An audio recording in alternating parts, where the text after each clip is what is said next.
Querido Mestre Jesus, estamos iniciando a nossa reunião da tarde na Fraternidade Espírita Paulo de Tarso, onde temos buscado, através do Consolador prometido, entender os vossos ensinamentos que tem nos explicado a respeito da lei de Deus, a respeito da criação. Pedimos, Senhor, que os nossos benfeitores espirituais possam estar presentes, nos amparando, nos assistindo, aumentando a nossa visão espiritual, para que possamos entender as lições da tarde, que através delas possamos traçar um caminho seguro rumo à nossa evolução e o nosso progresso. Pedimos que o Senhor nos abençoe a todos que aqui nos encontramos, encarnados e desencarnados, estendendo a cada um de acordo com o grau de merecimento e a sua necessidade. Ave Maria, cheia de graça, o Senhor é convosco. Bendita sois vós entre os anjos, bendito é o fruto do vosso ventre, nasceu Jesus. Santa Maria, Mãe de Jesus, rogai a Deus por nós, pobres pecadores, encarnados e desencarnados, hoje, agora e sempre, que assim seja.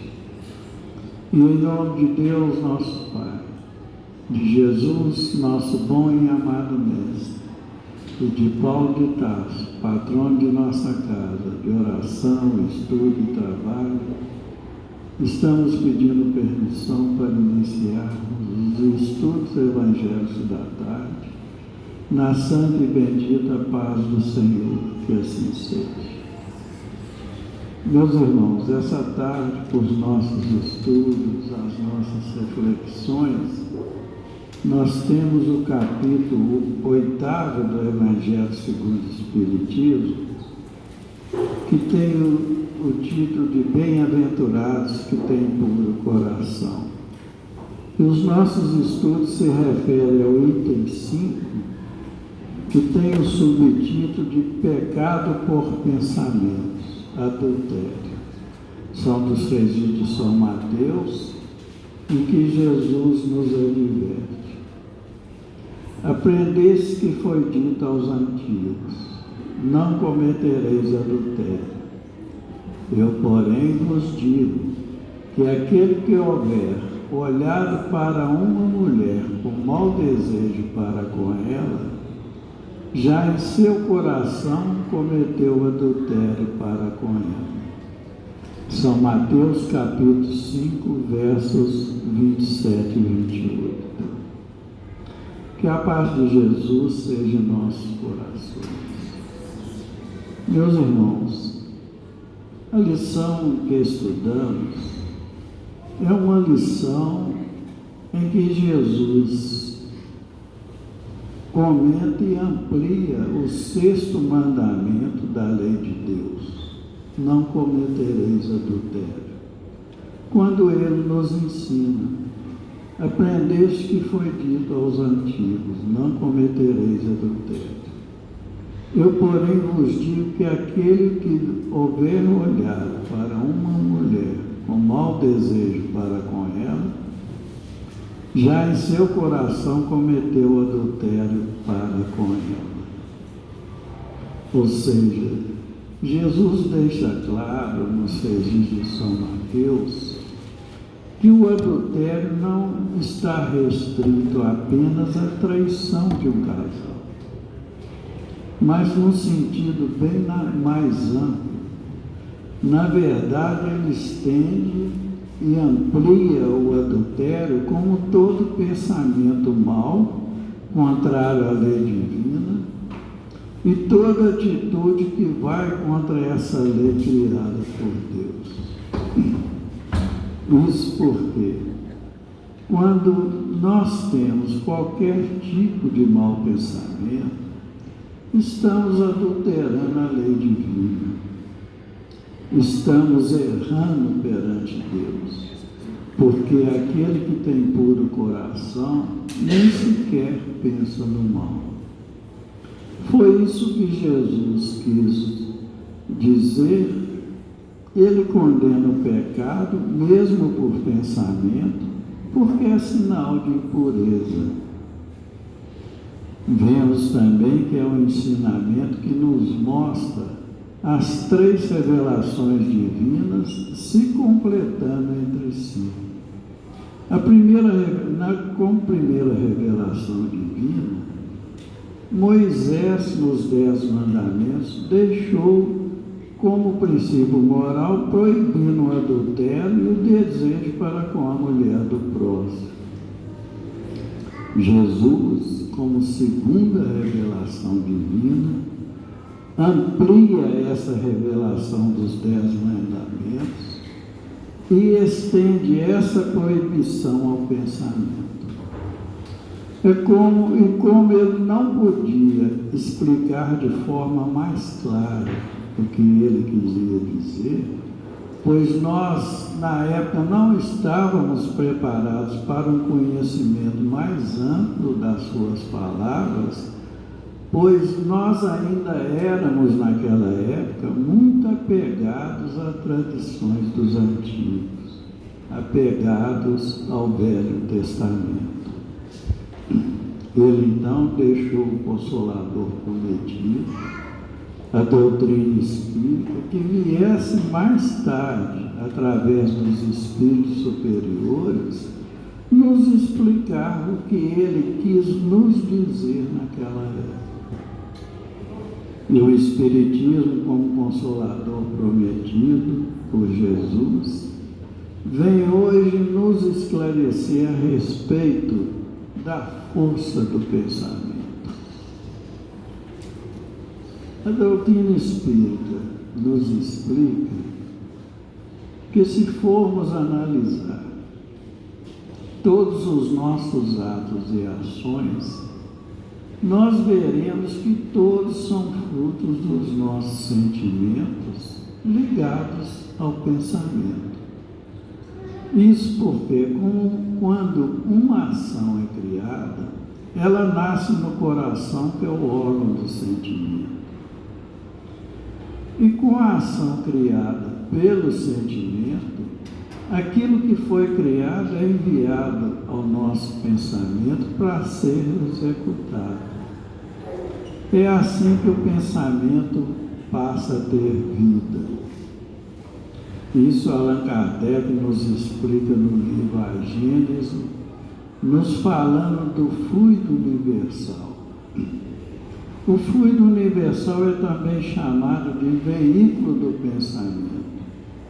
Ele é um fluido mais leve, mais invisível que o ar e o som, e tem energia. É o fluido universal que leva o nosso pensamento a quem endereçamos. Ele é um princípio vital, é uma ação magnética que anima e dá força a todos os seres, e ele está presente tanto no plano físico como no plano espiritual. No Livro dos Espíritos, na questão 65, isso fica claro quando foi feita a seguinte pergunta aos espíritos superiores: o princípio vital reside num dos corpos que nós conhecemos? E eles responderam: ele tem como fonte o fluido universal. É o que chamais fluido magnético ou fluido elétrico animalizado. É o intermediário, a ligação entre o espírito e a matéria. É a ligação entre o mundo espiritual e a matéria.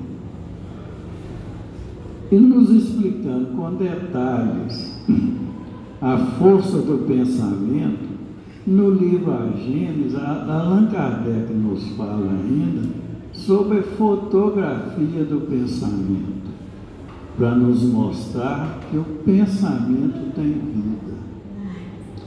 não é como uma fotografia comum propriamente dita, mas no sentido de que quando pensamos em algo, aquilo que pensamos fica gravado na nossa aura, que é a energia do cérebro, e aí é fotografado.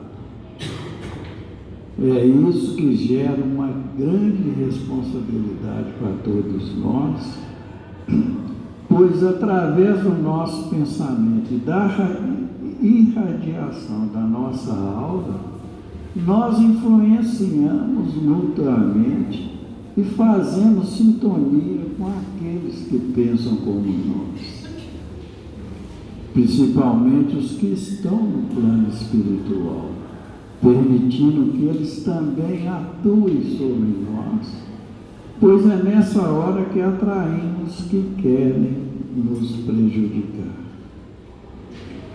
Esta influenciação é um fato comprovado. Basta lembrar quando assistimos a um filme e vemos uma cena marcante. Uma cena que nos deixou impressionados. Aquela cena fica impregnada na nossa mente.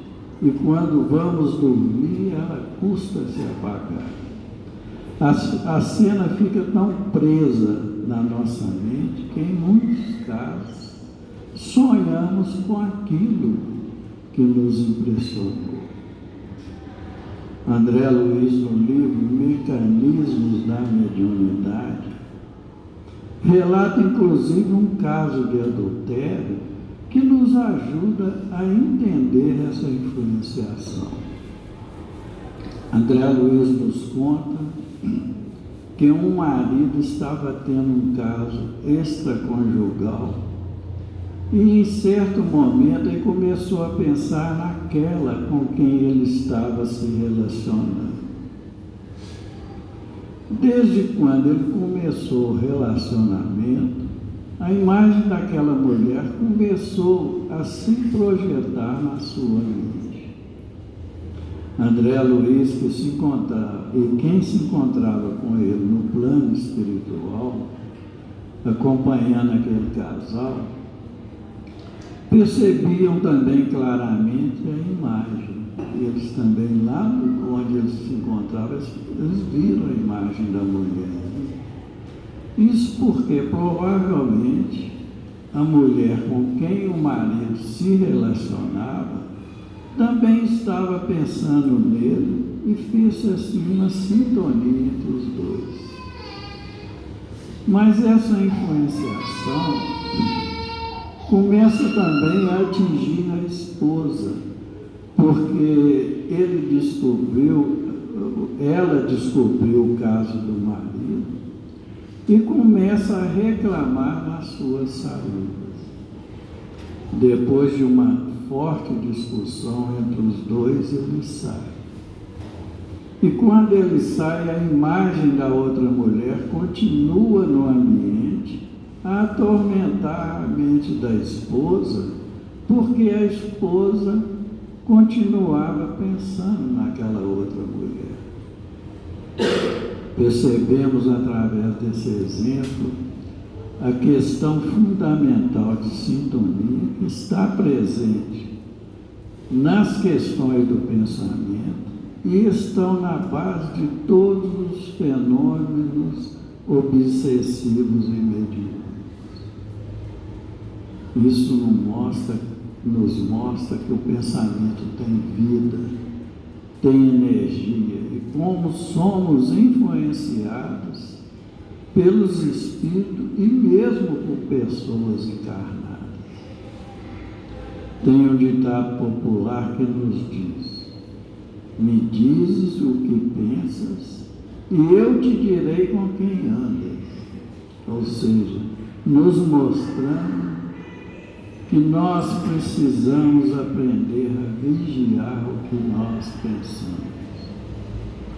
É por isso que precisamos fazer bem as nossas escolhas. E com relação às nossas escolhas, Uma das coisas que a doutrina espírita nos ensina é que a nossa vida está ligada a cada um, já que o livre-arbítrio é a condição que todos nós temos de pensar e de querer o melhor para nós em nossa vida. E nós temos a liberdade de escolher tudo o que queremos, pois Deus nos concedeu a liberdade e a capacidade para escolhermos como desejamos fazer as nossas escolhas. É o livre-arbítrio que todos nós temos. Por isso, todas as situações e fatos que acontecem na nossa vida, a escolha é nossa. Daí, se quisermos verificar se as coisas estão indo bem ou não, devemos procurar saber qual o tipo de escolha que estamos fazendo. É bom lembrar que a companhia que nós escolhemos para estar junto de nós é uma escolha que pode durar toda uma existência, compartilhando todos os fatos da nossa vida. Então, essa escolha precisa ser muito bem feita. Não podemos escolher uma pessoa que a gente vê a primeira vez e simplesmente supor que, ao conhecê-la, tenha surgido um amor à primeira vista ou uma grande amizade.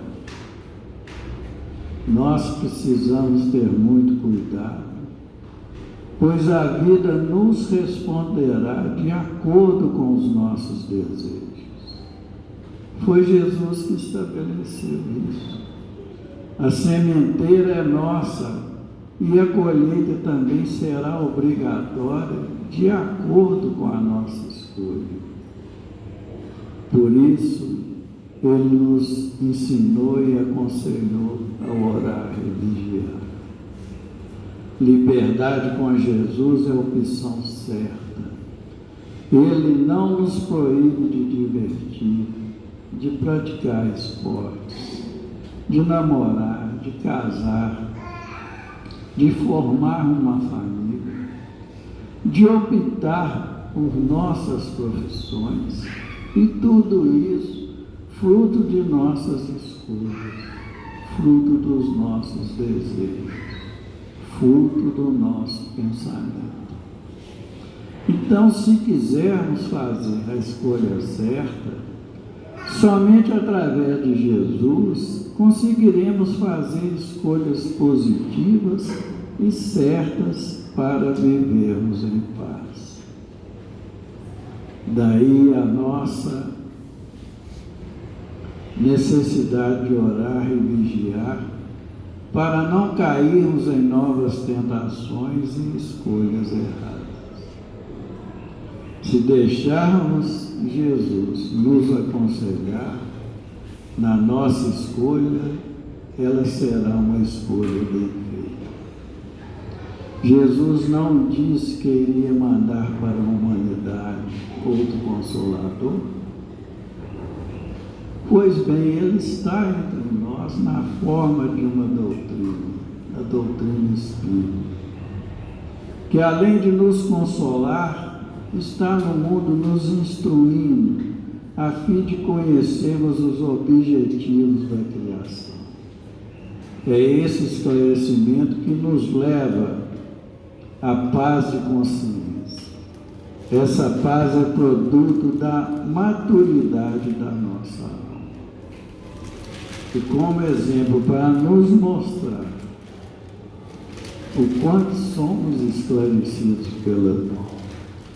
pela doutrina espírita, Emmanuel nos ensina a como nos renovar dia a dia, comentando as palavras de Paulo de Tarso, que nos diz: transformai-vos pela renovação da vossa mente, para que proveis qual é boa, agradável e perfeita a vontade de Deus.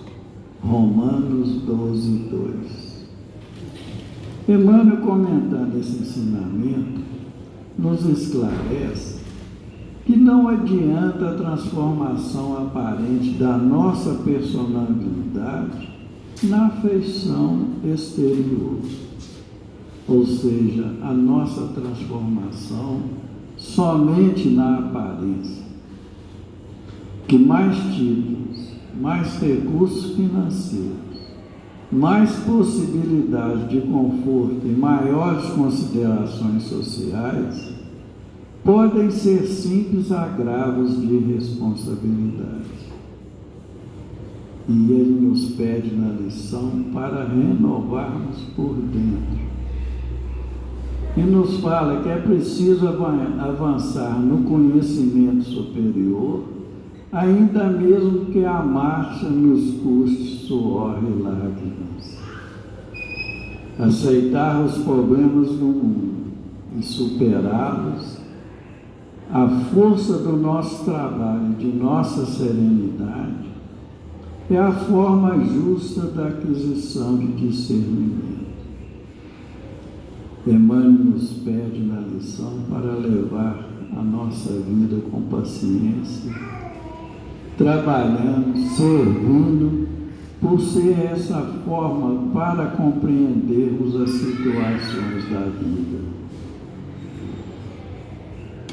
Não podemos esquecer que dor e sacrifício, aflição e amargura são processos de sublimação que o mundo maior nos oferece, a fim de que a nossa visão espiritual seja acrescentada. Facilidades materiais costumam estagnar nossa mente quando não sabemos vencer os perigos fascinantes das vantagens terrestres. Renovemos a nossa alma dia a dia, estudando as lições dos vanguardeiros do progresso e vivendo a nossa existência sob a inspiração do serviço incessante. Apliquemo-nos à construção da vida equilibrada onde estivermos, mas não nos esqueçamos de que somente pela execução dos nossos deveres, na concretização do bem, alcançaremos a compreensão da vida e com ela o conhecimento da perfeita vontade de Deus a nosso respeito. É só assim que nós vamos saber por que nós fomos criados. O que nós viemos fazer no mundo? Em que situação nós encontramos hoje e o que nos espera o futuro, o dia de amanhã? Que Deus nos abençoe e nos ampare a todos. Esta tarde nós contamos com a colaboração do nosso irmão André, a quem passamos a palavra. Meus queridos irmãos, boa tarde a todos. Alegria muito grande estar aqui com vocês esse ano de 2025, iniciando a nossa participação no sábado. E hoje a gente tem um tema interessante para estudar. Conforme a gente pôde ver através da leitura do irmão Evandro, nós temos hoje o capítulo 8 do Evangelho segundo o Espiritismo, denominado Bem-aventurados os que têm puro coração. É interessante, pessoal, se a gente for fazer uma análise do Evangelho, não sei se vocês já tiveram curiosidade, mas eu tive a curiosidade de ver, Kardec, ele dividiu o Evangelho de uma forma muito didática, até mesmo pelo fato de ser professor e tudo mais, pedagogo, estudioso. E Kardec, ele traz aqui do capítulo 1, não vim destruir a lei, em seguida, meu reino não é deste mundo, Capítulo 3, há muitas moradas na casa do meu Pai. Capítulo 4, ninguém poderá ver o reino de Deus se não nascer de novo. E aí, se a gente for analisar esses 4 capítulos, ele já vem falando, não vim destruir a lei, que a lei, Jesus comentando que ele não veio na terra para poder destruir a lei de Moisés, mas sim ampliá-la. Meu reino não é desse mundo. Também outra fala de Jesus, conversando, ele falou, olha, meu reino não é desse mundo, porque eles chamavam, né, nós chamamos Jesus de Messias, e os judeus na época acreditavam que o Messias vinha para poder guerrear contra os romanos e salvar então ali o povo hebreu daquela opressão romana. E ele falava, olha, meu reino não é desse mundo. Há muitas moradas na casa do meu Pai.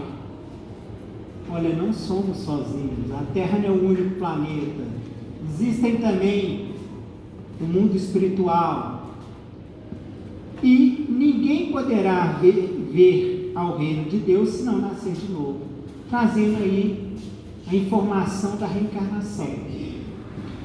Todas essas frases aqui foram frases faladas por Jesus. Continuando, bem-aventurados aflitos, no capítulo 5, o Cristo Consolador, e aí foi o Consolador prometido por Jesus, a doutrina espírita, bem-aventurados os pobres de espírito e bem-aventurados os que têm puro coração. E além disso, vai trazendo as outras bem-aventuranças ao longo do Evangelho. Além disso, também depois separa falando sobre a necessidade do amor e tudo mais. Mas por que eu fiz essa pequena introdução para vocês? Para ver que todo o Evangelho ele foi pensado de uma forma com que a gente pudesse entender de forma simples, direta, didática, os ensinamentos deixados por Cristo. E ele, de fato, esse Evangelho segundo o Espiritismo, é de fato a demonstração que ele é o Consolador prometido. E quando a gente inicia o estudo da bem-aventurados os que têm puro coração, a gente verifica no capítulo 8 que inicia o estudo falando simplicidade e pureza de coração, com o primeiro subtítulo, com 2 passagens, uma de São Mateus, bem-aventurados que têm puro coração, porquanto verão a Deus, e uma de São Marcos, que é uma passagem que todos nós conhecemos, que é aquela das crianças, quando Jesus pediu, olha, venham a minhas criancinhas, não pensai a elas, porque o reino dos céus é para aqueles que se assemelham. Essa passagem de São Marcos. Logo em seguida, o capítulo 8 vem, pecado por pensamentos, adultério. No primeiro momento, quando a gente lê o capítulo, antes de ler o capítulo, a gente já imagina, adultério, pecados de pensamento, adultério. O que é o adultério? Primeiro momento, aquilo que a gente pensa, é quando a gente tem a infidelidade no casamento. Nesse primeiro momento, quando eu li pela primeira vez isso, eu falei, olha, Jesus está falando exclusivamente sobre a infidelidade no casamento. Só que aí, quando você inicia a leitura abaixo das explicações de Kardec a esse trecho do Evangelho de São Mateus, a gente percebe que não foi bem apenas falando sobre isso, mas Jesus ele deu uma interpretação mais ampla sobre o adultério. E aí a gente começa a fazer aquela reflexão, olha, os evangelhos de Mateus, de João, de Marcos, de Lucas, eles foram escritos em hebraico, talhados na madeira, no pergaminho, e as inúmeras interpretações desse evangelho ao longo dos anos, são 2000 anos de evangelho que nós temos, elas foram oscilando, É natural que isso acontece. E aí, ainda tem um outro detalhe. O Evangelho segundo o Espiritismo francês, depois houve a sua tradução em português. Então, se a gente faz uma análise, inclusive, histórica, de tudo que aconteceu, a gente percebe que, de fato, Jesus, naquela época, ele utilizava a palavra adultério não apenas para poder demonstrar a infidelidade entre homem e mulher, mas ele trazia a palavra adultério para também informar algo que estava impuro, adulterado.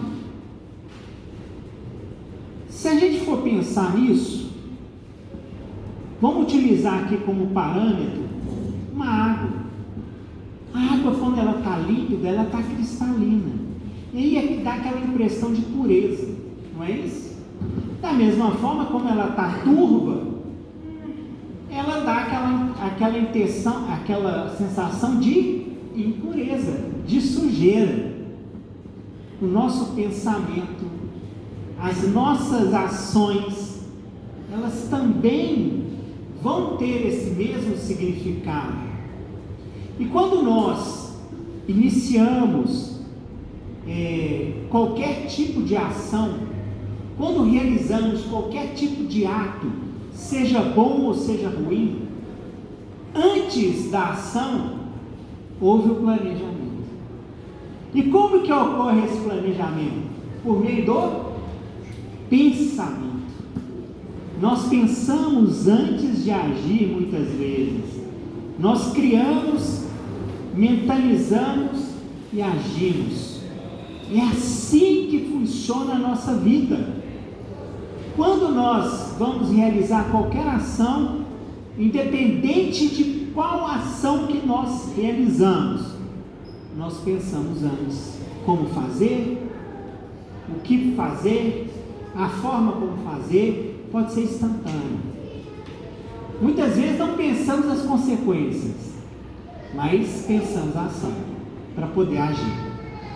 E é isso que essa passagem, Pecados do Pensamento, vem esclarecer para todos nós, que a verdadeira pureza, ela não está somente nos atos, mas também no pensamento, porquanto aquele que tem puro coração nem sequer pensa o mal, segundo Kardec. Uma outra situação que a gente percebe ao longo desse estudo que foi realizado por nós, é que quando realizamos qualquer tipo de ação, ou como vivemos, as consequências daquela ação, elas, de alguma forma, elas vão ocorrer.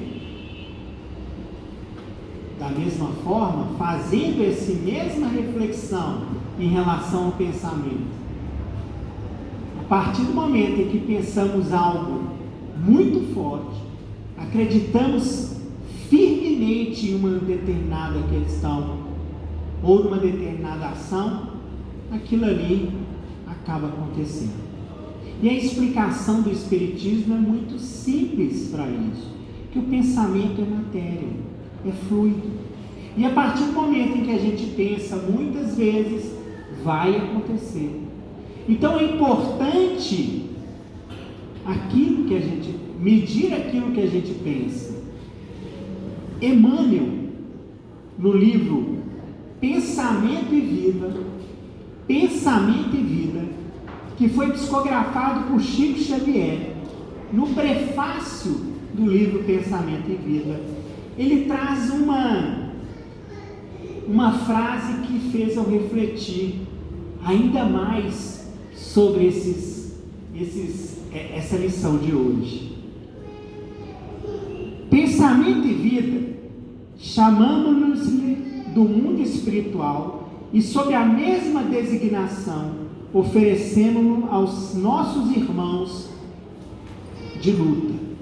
temporariamente internados na esfera física. Então, ele está contando um livro, que esse livro, Pensamento e Vida, ele está oferecendo para todos nós aqui que estamos na Terra, que estamos aqui encarnados na Terra, para informá-los ainda uma vez. E aí vem a frase que eu quero que vocês reflitam sobre ela, que o nosso pensamento cria a vida que procuramos. O nosso pensamento cria a vida que procuramos, através do reflexo de nós mesmos. Então, olha a força do nosso pensamento. Ele vai ditar muitas vezes aquilo que somos, aquilo que temos e aquilo que conquistamos, com quem convivemos, o ambiente que estamos. Tudo isso é fruto do nosso pensamento.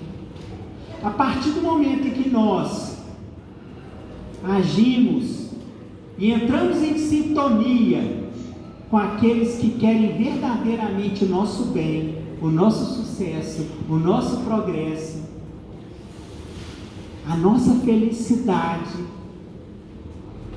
nós estaremos naturalmente em progresso contínuo, em evolução espiritual, em crescimento, em subida de escadas evolutivas. Mas, a partir do momento em que pensamos, vivemos, sentimos, com egoísmo, com a miséria, com orgulho, com arrogância, com a tristeza, com todos aqueles sentimentos que vão gerar apenas situações ruins na nossa vida, é fato contínuo, é ato contínuo, que tudo isso nós estaremos entrando em sintonia, e aí as consequências serão devastadoras na nossa vida. Então, com isso a gente já inicia uma reflexão de que, a partir do momento em que eu crio um pensamento, ele vai refletir na minha vida e naquilo que eu quero para ela. Existem, inclusive, inúmeros estudos que não foram realizados por qualquer um, mas por inúmeras, e aí eu vou ditar um, que é um estudo que foi realizado por uma das universidades mais famosas e respeitadas do mundo, que é Harvard. Harvard apresenta um estudo de 70 anos que foi realizado, então não foi um estudo que foi de ontem, mas ele durou 70 anos, onde se verificou todas as pessoas que possuíram sucesso na vida. Foi realizado um estudo com todas as pessoas que tiveram sucesso na vida, com todas as pessoas que não, além de sucesso, também não adoeceram, não tiveram aquelas doenças que são doenças como doenças que geram comorbidade e tudo mais na vida das pessoas.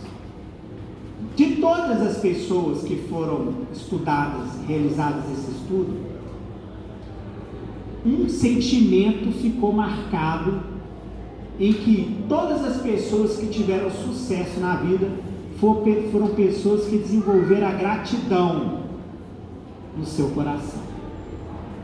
Então ela acordava agradecendo a Deus pela oportunidade da vida. Ela tinha gratidão pelo fato de estar vivendo qualquer tipo de situação da vida. Gratidão por tudo que ela construía e alcançava. diante dos problemas, não se revoltava e tirava algum proveito diante daquele problema, tendo gratidão pela experiência que ela estava passando, tinha resiliência. Então, a partir do momento que nós mentalizamos assim, pensamos assim, e olha que não sou eu que estou dizendo, isso é estudo de Harvard. Depois, quem tiver curiosidade, faz um Google, vocês vão ver que é justamente isso que acontece, como o pensamento é poderoso e como ele é transformador. E com isso, levanta-se então a seguinte reflexão: olha, se realmente o pensamento, a mentalidade, ela é poderosa, eu tenho chance de mudar a minha condição de vida, eu tenho chance de mudar essa energia que eu estou vivendo, eu tenho chance de mudar esse momento que eu estou vivendo, até porque o sofrimento ele não é eterno, o sofrimento ele é passageiro, ele tem dia e hora, ele vai acabar. Agora, depende da forma como nós vamos lidar com o sofrimento, depende da forma como vamos lidar com a nossa vida, com as nossas provações. E por isso que o Evangelho vem trazendo para todos nós, para refletirmos justamente no capítulo Bem-aventurados os puros de coração, sobre a necessidade de refletirmos sobre o pecado nos pensamentos. A partir de então, a gente já inicia uma transição, a gente já muda a nossa mente, a gente já pensa diferente, porque o Evangelho vem trazer para todos nós a importância de trabalharmos e transformarmos a nossa vida, começando pelo pensamento.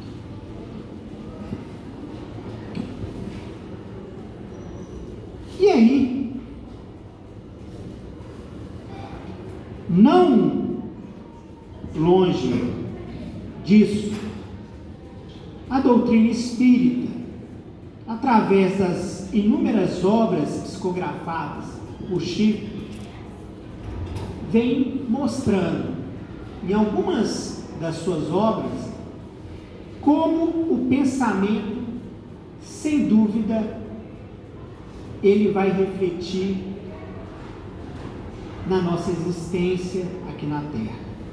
O livro Libertação, que é um livro que foi da série Nosso Lar, que foi escrito por Chico, por André Luiz, psicografado por Chico, um determinado trecho da obra, vem a seguinte explicação trazida para a nossa reflexão: o pensamento é, sem dúvida, força criadora de nossa própria alma, e por isso mesmo é a continuação de nós mesmos.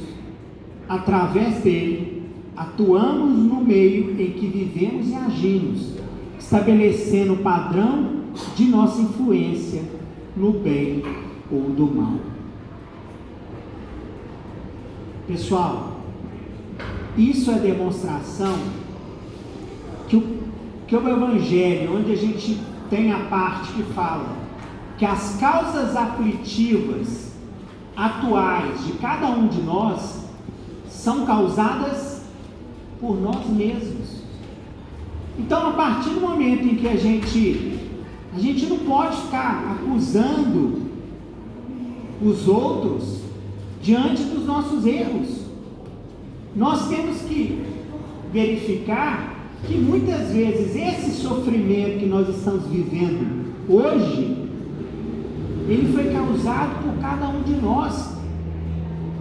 através do nosso comportamento. Ah, mas culpa é de ciclano, a culpa é de fulano, o responsável por tudo isso é Beltrano, eu estou sendo perseguido, ninguém me compreende. Quantas vezes nós conhecemos pessoas que falam assim, que pensam assim, até nós mesmos, em alguns momentos. Não é possível. E aí tem uma outra reflexão, um outro pensamento que muitas vezes a gente tem. Não é possível, só dá errado para mim. Não é possível, hoje minha vida está difícil demais. Só dá errado para mim. Onde eu vou está dando errado. Continua pensando assim. Realmente vai dar. Agora, se a gente mudar o pensamento e falar, hoje está difícil, mas vai passar. Hoje está difícil, mas vou tirar proveito disso aqui. Olha como muda a energia. A gente não tem energia de derrotado. E aí a energia muda. A nossa frequência eleva. E com isso, de fato, a gente vai conseguir combater o sofrimento ou aquela provação.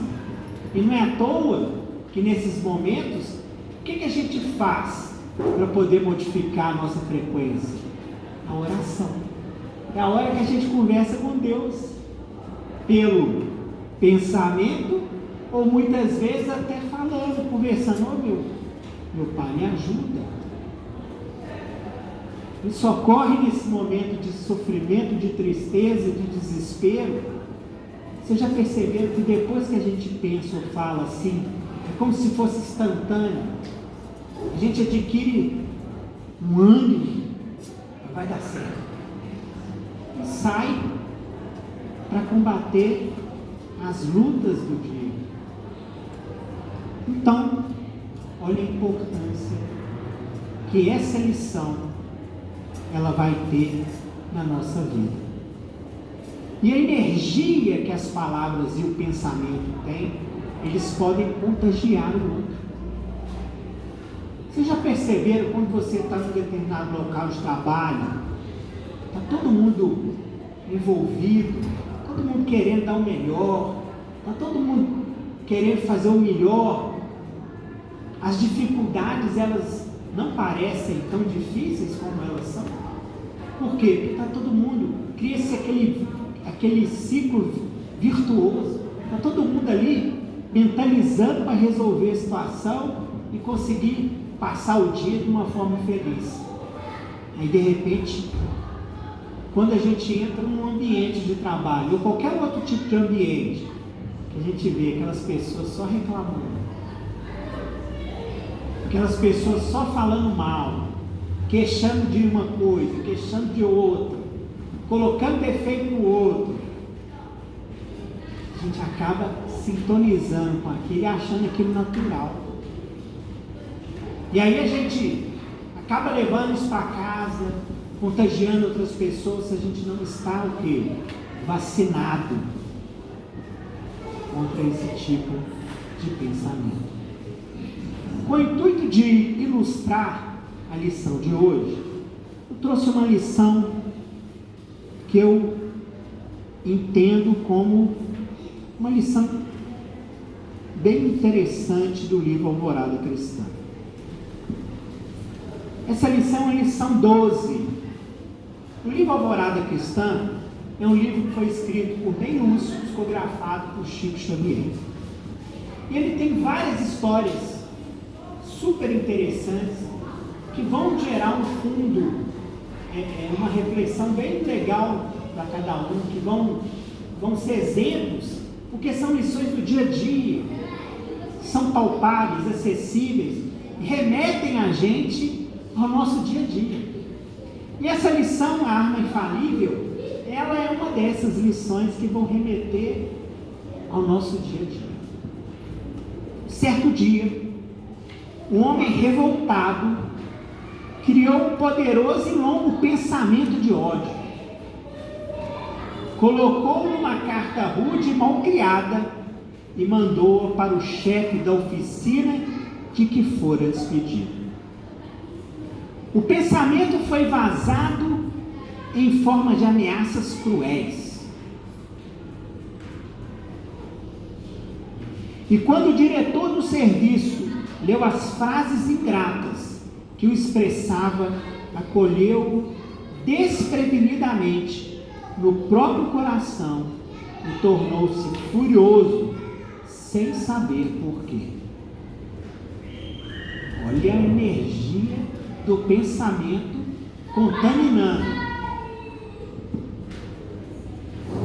Encontrou quase de imediato o subchefe da oficina e, a pretexto de enxergar uma pequena peça quebrada, desfechou sobre ele a bomba mental que trazia consigo. Vocês já perceberam que todos nós somos falíveis a isso? Quantas e quantas vezes a gente recebe um xingamento, ou até mesmo alguém é grosso, sem educação conosco. Se a gente não está preparado, ou se a gente não está vigilante, acaba que começa a discussão. Foi a vez então, agora, do subchefe tornar-se neurastênico, sem dar motivo. Abrigou a projeção maléfica no sentimento, permaneceu amuado várias horas e no instante do almoço, ao invés de alimentar-se, descarregou na esposa o perigoso dardo intangível. Ou seja, não parou por ali não. O subchefe descontou na esposa. Estava lá, tinha acabado de ir para o almoço. Ele foi almoçar em casa e descontou aquele sentimento na esposa dele. Tão só por ver um sapato imperfeitamente engraxado, proferiu dezenas de palavras feias. Sentiu-se aliviado e a mulher passou a acilar no peito a odienta vibração em forma de cólera inexplicável. Repetidamente, transtornada pelo raio que a ferira e que até ali ninguém soubera remover, encaminhou para a empregada que se incumbia do serviço de calçados e desabafou. Com palavras indesejáveis, inoculou-lhe no coração o estilete invisível. E a esposa continuou o ciclo vicioso. Agora passou para aquela coitadinha, para aquela ajudante de casa, foi lá descontar nela. Agora, era uma pobre menina que detinha um tóxico mental,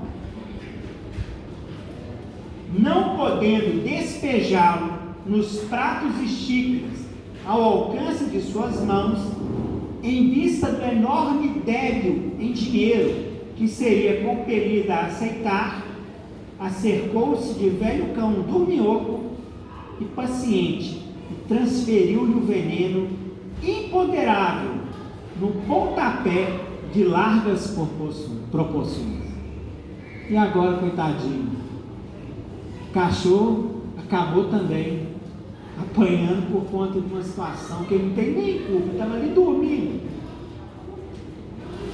O animal ganiu e disparou, tocado pela energia mortífera, e para livrar-se desta, mordeu a primeira pessoa que encontrou na vida pública. Era a senhora de um proprietário vizinho que, ferida nas coxas, se escureceu instantaneamente, possuída pela força maléfica. Em gritaria desesperada, foi conduzida a certa farmácia. Entretanto, deu-se pressa em transferir ao enfermeiro que socorria a vibração amaldiçoada. Crivou-se de xingamentos e esbofeteou-lhe o rosto. Do cachorro para a senhora para o enfermeiro. O rapaz, muito prestativo, de calmo que era, converteu-se em fera verdadeira. Revidou os golpes recebidos com observações ásperas e saiu alucinado para a residência onde a velha e devotada mãezinha o esperava para a refeição da tarde. Chegou e descarregou sobre ela toda a ira de que era portador. Estou farto, brandou. A senhora é culpada dos aborrecimentos que me perseguem. Não suporto mais essa vida infeliz. Fuja da minha frente. Falou o jovem amanhecendo. Pronunciou nomes terríveis, blasfemou, gritou colérico, com louco, dentro de casa. A velhinha, porém, longe de agastar-se, tomou-lhe as mãos e disse-lhe com naturalidade e brandura: venha cá, meu filho. Você está cansado e doente.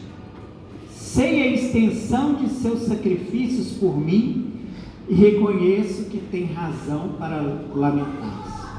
No entanto, tenhamos bom ânimo. Lembremos de Jesus. Tudo passa na terra. Não nos esqueçamos do amor que o Mestre nos legou. Abraçou comovida e afagou-lhe os cabelos.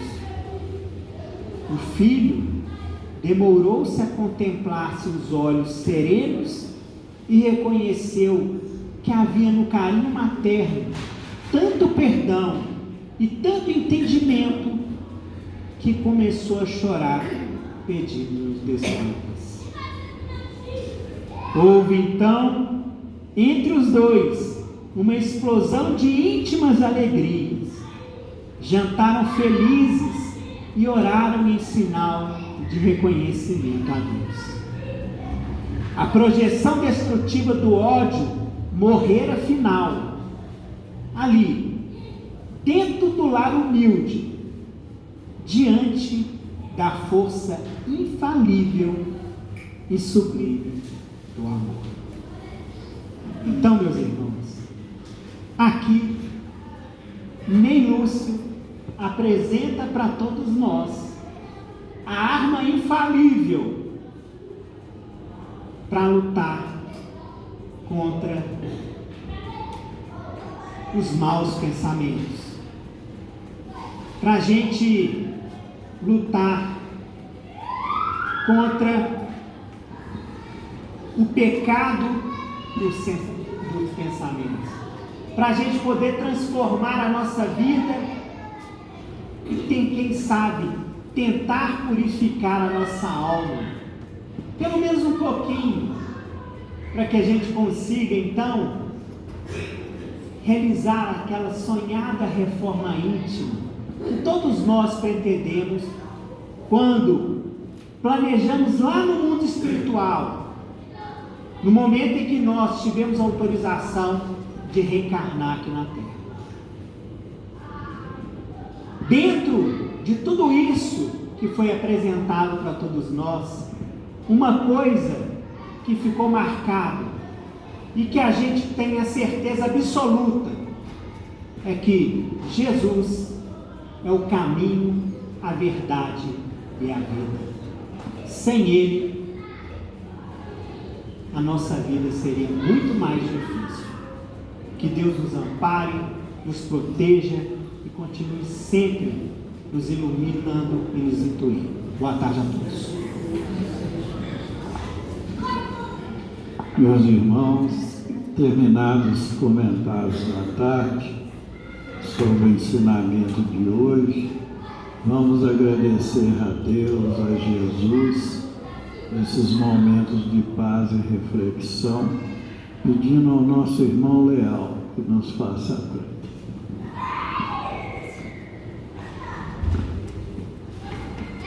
Deus, nosso Pai, Jesus, nosso Mestre, divinamente benfeitores, amigos espirituais, nossos anjos da guarda, emissários divinos, Paulo de Tarso, patrão da nossa casa de oração, estudo e trabalho. Pai nosso que estás no céu, santificado seja o teu nome. Venha a nós o teu reino, seja feita a tua vontade, assim na terra como no céu. O pão nosso de cada dia, dá-nos hoje, Senhor. Perdoai as nossas dívidas, assim como perdoarmos os nossos devedores. Não nos deixeis cair em novas tentações, mas livrai-nos do mal. Que teu é o reino, o poder, a majestade e a glória, para todos sempre, que assim seja.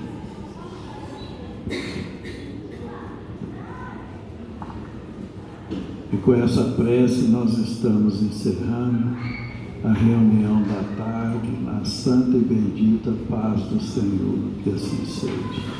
Os irmãos forem receber o passe, pedimos que formem a fila.